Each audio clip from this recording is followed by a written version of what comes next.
Be the change you want to see in the world. This is a famous quotation by Mohandas Karamchand Gandhi, popularly known as Mahatma Gandhi or Bapu. A very good morning to the respected Honorable Sri P.M. Raut sir, Secretary Dr. Vinay P. Raut sir, Srimati Madhvi Dandoskar Madam, Trustee of Wangni High School, Chief Guide of today's program, Mr. Ajit Mopal sir, management and trustee members, HMs, teachers, parents, and dear students of various sections. On this occasion of Gandhi Jayanti, it gives me immense pleasure to talk about Gandhiji's view on India's cultural heritage. As Mahatma Gandhi said, I do not want my house to be walled in all sides and my windows to be stuffed. I want to the cultures of all the lands to be blown about my house as freely as possible, but I refuse to be blown off my feet by any. Many of us are striving to produce a blend of all the cultures which seems today to be in clash with one another. No culture can live if it attempts to be exclusive. There is no such thing as pure Aryan culture in existence in India today. Whether the Aryans were indigenous to India or were unwelcome intruders does not interest me much. What does interest me is the fact that my remote ancestors blended with one another with the utmost freedom, and we of the present generation are result of that blend.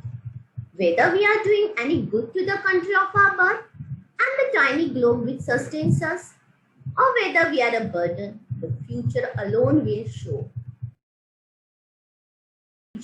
With special reference to the Indian culture is extraordinary and factual, though at the first glance it may appear general and ordinary. Extraordinary it is for the reason that Gandhiji has said a lot in brief for the simple reason that this statement would be of great help. To some extent, if we intend to explore the main features of the Indian culture. The first most important point about the culture that Gandhiji has brought out in this statement is that any culture that tries to remain exclusive cannot survive. It means that for the long life of a culture, it has to remove rigidity and avoid parochialism. The rigidity and parochialism are in fact two demerits which keep one isolated from others and ultimately prove they self-defeating, or in other words result in self-destruction. As opposed to it, flexibility and liberality are the two attributes that bring on synthesis and continuity in life. They function as a source of unification and not of segregation. It is necessary here to clarify while talking about flexibility. I do not mean that we have to break loose from all constraints and to refrain from being firm. Though the Indian culture is known for its liberal and magnanimous attitude, it has never deviated from its fundamental values. This is the reason that it is still alive even after a lapse of thousands of years, whereas the other cultures about which we study in history are now non-existent. The second important point which Gandhiji has raised is that there is nothing like pure Aryan culture in the country. Discarding the concept of Aryan and non-Aryan cultures as unimportant issue. He says that our ancestors mingle with each other so well that the outcome is the present day generation. It clearly shows that Gandhiji has on one hand struck at fundamentalism and on the other has brought out the basic principle of harmony.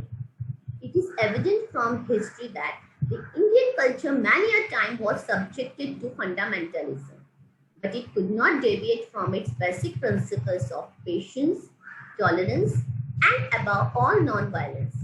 Sometimes it appeared that Indian culture would lose its form because of fundamentalism and other attacking forces. But it did not happen, and the culture remained firm on its course of progress. Consequently, the fundamentalism and the other weakening forces proved to be momentary and disappeared like water bubbles.